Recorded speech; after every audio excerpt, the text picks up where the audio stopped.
আমাদের যে পুরাতন ট্রান্সমিশন লাইনগুলো আছে বা ছিল সেখানে বেশি লস হয় এবং তার রিলায়েবিলিটি এবং কন্ট্রোলেবিলিটি কম।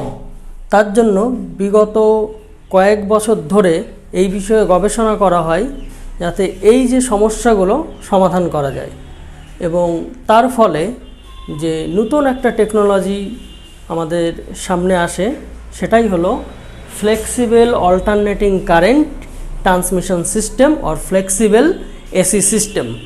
দিনে দিনে যে আমাদের ইলেকট্রিসিটির চাহিদা বাড়ছে বিভিন্ন ক্ষেত্রে, সেটা domestic purpose, commercial, agriculture, industry সমস্ত জায়গাতে বাড়ছে, এবং তার জন্য একটা হিউজ অ্যামাউন্টের পাওয়ার ট্রান্সমিট করতে হয় এবং সেটাকে প্রপার ইউটিলাইজেশন করতে হয়।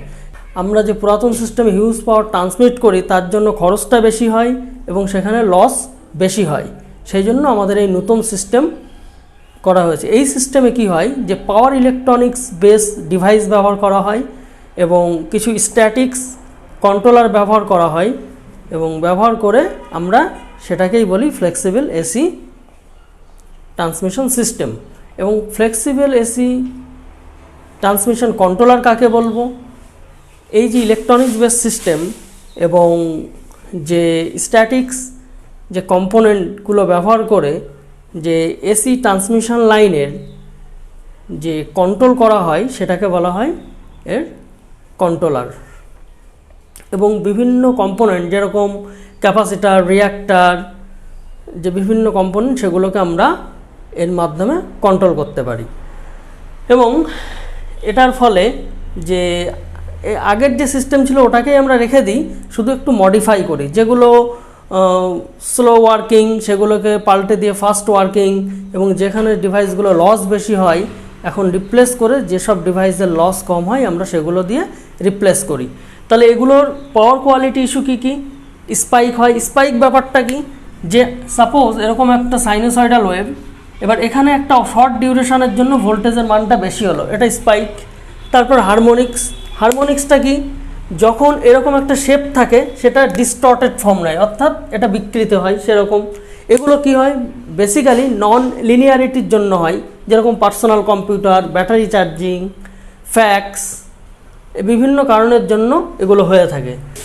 তাহলে সিস্টেমে নয়েজ সৃষ্টি হতে পারে আশেপাশে দিয়ে ট্রান্সমিশন লাইন গেলে, এবং ভোল্টেজ স্যাগ, অর্থাৎ আরএমএস ভোল্টেজের যে মান ছিল তার থেকে কম হলে সেটাকে বলবো আমরা ভোল্টেজ স্যাগ, এবং সোয়েলিং বলবো যখন আরএমএস ভোল্টেজের মানটা বেশি হবে, এবং ডিস্টারবেন্স হয় বিভিন্ন রকম আশেপাশে সার্কিট থাকার জন্য। তাহলে এগুলোর কারণ কি? লোডে যদি হঠাৎ করে লোডের মানটা বেড়ে যায়, অর্থাৎ রাশ লোড, সুইচিং, বিভিন্ন কারণে সার্কিট ব্রেকার বা অন্যান্য যে ইকুইপমেন্ট আছে, এবং ফল্ট হলে সেটাকে বন্ধ করতে হয়, আবার চালু করতে হয়। লাইটিং, এটা তো ন্যাচারালি সৃষ্টি হয়, এবং শর্ট সার্কিট হতে পারে ফল্ট হলে। এবং এর বেনিফিটগুলো কি? ফ্লেক্সেড এসি গ্রিড ইনক্রিজ রিলায়েবিলিটি, এবং এর ফলে অর্থনৈতিক দিক থেকে বিচার করলে টাকার পরিমাণটা কমে, reduce outage and cost, improve quality and efficiency. এবং এটার ফলে কি হয়? Improve transmission quality, improve efficiency of power transmission, improve network power quality. এবং যে সুইচগুলো ব্যবহার করি, thyristor switch capacitor TSC, thyristor control reactor TCR, thyristor switch reactor TSR. এবং আগে আমরা মেকানিক্যাল সুইচ ব্যবহার করতাম, সেখানে লস বেশি হতো। এখন আমরা থাইরিস্টার ওরিয়েন্টেড সুইচ ব্যবহার করি, কিন্তু এটা অ্যাক্টিভ টার্ন অন কিন্তু passive turn off. আইজিবিটি oriented switch দুটোতেই অ্যাক্টিভ টার্ন অন এবং অফ। এবং স্ট্যাটকম হলো স্ট্যাটিক সিনক্রোনাস কম্পেনসেটর, এটা ফাস্টার এবং রিলায়েবল। তাহলে আগে যে আমাদের সিস্টেম ছিল সেটা আমরা রাখছি, কিন্তু কেবলমাত্র তার যে পার্টসগুলো স্লোয়ার সেটা রিপ্লেস করছি ফাস্টার দিয়ে, এবং ইলেকট্রনিক্স ওরিয়েন্টেড সিস্টেম আমরা ব্যবহার করব, এবং বেশিরভাগ স্ট্যাটিক্স ডিভাইস ব্যবহার করব কন্ট্রোলারের ক্ষেত্রে বিভিন্ন কম্পোনেন্টকে কন্ট্রোল করার জন্য, যেরকম ক্যাপাসিটার, রিঅ্যাক্টার, শান্ট ক্যাপাসিটার, এইসব। তার ফলে আমাদের লস কম হবে, রিলায়েবিলিটি বাড়বে, আমাদের ইচ্ছা মতন পাওয়ারটা আমরা ট্রান্সমিট করতে পারবো। তাহলে এই যে ডায়াগ্রামটা আমরা যদি বিচার করি সেখানে কি দেখব? যে দুটো সোর্স দেখিয়েছি, তাদের ভিতরে কানেক্টেড আছে। এবং এই ডটেড লাইন দেখিয়েছি মানে লাইনটা লং, সেটা আমি ডটেড দিয়ে বুঝিয়েছি।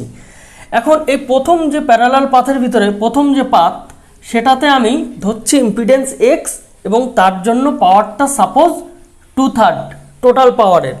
এবং এখন যদি ইম্পিডেন্সের মান 2x হয় তাহলে পাওয়ারটা 1/3। অর্থাৎ এখান থেকে আমরা দেখতে পাচ্ছি ইম্পিডেন্সের মান বেশি হলে পাওয়ারের মানটা কম হয়ে যাচ্ছে। এখন কোশ্চেন হলো এখানে ইম্পিডেন্সের জায়গাতে আমি শুধু এক্স কেন লিখেছি? কারণ আমরা জানি ইম্পিডেন্স সমান আর প্লাস জে এক্স, অর্থাৎ রেজিস্ট্যান্স তার সঙ্গে ক্যাপাসিটিভ এবং ইন্ডাকটিভ রিয়াক্ট্যান্সটাও অ্যাড করতে হয়। অর্থাৎ এইভাবে থাকে আর plus j XL minus XC, inductive reactance, capacitive reactance. তাহলে আমি শুধু এখানে রিয়াক্ট্যান্সের মানটা কনসিডার করেছি। তার কারণ হলো আমরা যেরকম শর্ট ট্রান্সমিশন লাইনে ক্যাপাসিটরের মানটা কম থাকার জন্য সেটা ইগনোর করেছিলাম, কিন্তু লং ট্রান্সমিশন লাইনে রেজিস্ট্যান্সের মান থাকে। কিন্তু এখানে আমরা ক্যালকুলেশনের সুবিধার জন্য এটা সোর্স যে রেজিস্ট্যান্স, সোর্স বারবার বলছি যে সোর্স রেজিস্ট্যান্স, সেটাকে আমরা ইগনোর করি। এবং একইভাবে যদি আমরা একটা এইচভি ডিসি লাইনের কথা ভাবি, যেখানে কনভার্টিং স্টেশন থাকে, অর্থাৎ রেকটিফায়ার এবং ইনভার্টার, রেকটিফায়ার এসিকে ডিসি করে এবং ইনভার্টার ডিসিটাকে এসিতে কনভার্ট করে। এবং এখানে কি হবে, এই অসুবিধাটা এখানে থাকে না, কিন্তু এর জন্য অ্যাডিশনাল খরচ হয় আমাদের। এবং আমরা যদি আরেকটা সিস্টেমের কথা ভাবি একই রকম, শুধু এখানে যেটা দেওয়া আছে এটা হলো ভেরিয়েবল ইম্পিডেন্স। তাহলে ভেরিয়েবল ইম্পিডেন্সে কি, এটাকে আমরা কন্ট্রোল করে, এই যে চিহ্নটা দেওয়া আছে ভেরিয়েবলের, এটাকে আমরা কন্ট্রোল করে এই পাওয়ার ফ্লোটা আমাদের ইচ্ছা মতন আমরা পাওয়ার ফ্লোটাকে কন্ট্রোল করতে পারি। যেরকম এখানেও আমরা পাওয়ার ফ্লোটাকে কন্ট্রোল করতে পারি, এখানেও পারি। এবং একইভাবে জাস্ট এই সিম্বলটা যদি আমরা চেঞ্জ করে এরকম একটা সিম্বল দিই, এরকম একটা সার্কেল করে মাঝখান দিয়ে অ্যারো দিলাম, এটা হলো ভেরিয়েবল ফেজ অ্যাঙ্গেল। অর্থাৎ ভেরিয়েবল ফেজ অ্যাঙ্গেল, তাহলে সেই অ্যাঙ্গেলটা এইচভি এসির ক্ষেত্রে 20 থেকে 30 ডিগ্রির ভিতরে সীমাবদ্ধ ছিল, কিন্তু এখানে আমাদের ডিজায়ারের মতন এটাকে আমরা কন্ট্রোল করে, অর্থাৎ ক্যাপাসিটরের মান বা পাওয়ার ফ্যাক্টর ইমপ্রুভমেন্ট করে এটাকে আমরা কন্ট্রোল করতে পারি। তাহলে এখন আমরা দেখব যে পাওয়ার ইকুয়েশন এই ফ্যাক্ট সিস্টেমের or flexible alternating current transmission system, সেটার পাওয়ার ইকুয়েশনটা কীরকম হয়।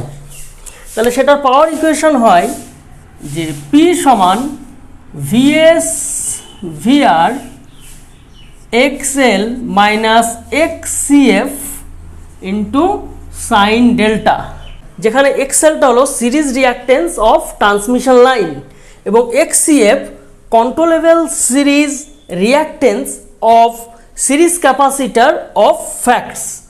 তাহলে এখান থেকে আমরা আগে যে এইচভি এসি ট্রান্সমিশন লাইন দেখেছিলাম সেখানে এই পোর্শনটা ছিল না এবং এই অ্যাঙ্গেলটাকে আমরা কন্ট্রোল করতে পারতাম না, 20 থেকে 30-এর ভিতরে রাখতাম।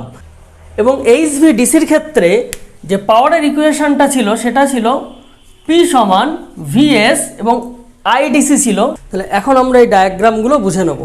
তাহলে এখানে যেগুলো পরপর 1-1 করে লাগানো আছে এগুলো হলো কন্ট্রোলেবল সিরিজ কম্পেনসেশন, এবং যেগুলো 1.1 করে লাগানো আছে এগুলো কন্ট্রোলেবল শান্ট কম্পেনসেশন।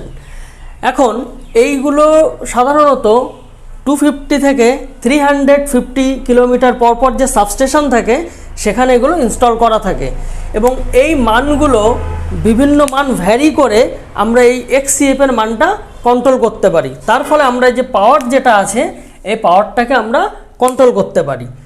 এবং এই যে ডায়াগ্রাম, এটা হলো single line diagram of facts. এটা হলো সিঙ্গেল লাইনে দেখানো হয়েছে, 3 ফেজ বা আরও কমপ্লিকেটেড সার্কিটগুলোকে অ্যাভয়েড করে সিঙ্গেল লাইনটা রিপ্রেজেন্ট করেছি। এটা সেন্ডিং এন্ড, এটা রিসিভিং এন্ড। এখন আমরা এই ডায়াগ্রামটা দেখে নেব। তাহলে ফার্স্টে আইএল এবং এখানে এসে সার্জ অ্যারেস্টার, এবং এটা generally zinc oxide surge arrester. এটা করা হয় এই যে এখান থেকে যে সিরিজ ক্যাপাসিটারের ভিতর যে কারেন্ট হয় সেই কারেন্ট ফ্লো হওয়ার ফলে যখন ওভার কারেন্ট হয় সেটাকে তার হাত থেকে প্রোটেক্ট করার জন্য এসএটা ব্যবহার করি। এবং সিএলআর কারেন্ট লিমিটিং রিঅ্যাক্টার কারেন্টটাকে লিমিট করে। এবং একইভাবে এখানে HPF হাই পাস ফিল্টার, এটা সার্কিটের বিভিন্ন ফিল্টার অর্থাৎ যে ইমপিউরিটিগুলো থাকে ওয়েভ ফর্মের ভিতরে সেগুলোকে ভিতরে যে হারমোনিক্স জেনারেট হয় সেগুলোকে এ ফিল্টারেশনের কাজে আমরা ব্যবহার করি। এবং এখানে যেটা দেখানো হয়েছে এটা insulating platform for controllable series কম্পেনসেশনের ইনসুলেটিং প্ল্যাটফর্ম এখানে দেখানো হয়েছে।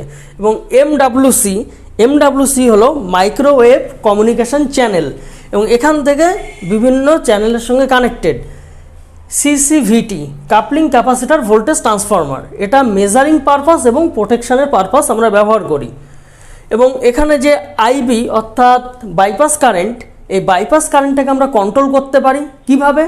থাইরিস্টর কন্ট্রোল সুইচ বা শর্টে TCS, সেটার মানটাকে আমরা ভ্যারি করে আমরা IB এর মান ভ্যারি করতে পারি। এখন এই পয়েন্টে যদি আমরা নোডাল অ্যানালিসিস করি, দেখব ইনকামিং কারেন্ট IL আর আউটগোয়িং কারেন্ট IC এবং IB।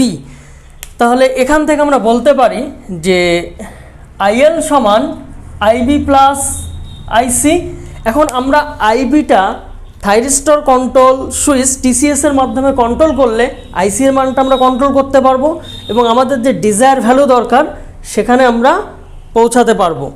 এবং এখানে অক্সিলারি ট্রান্সফরমার দেওয়া হয়েছে স্ট্যাটিক্স ভার সোর্সে সাপ্লাই দেওয়ার জন্য।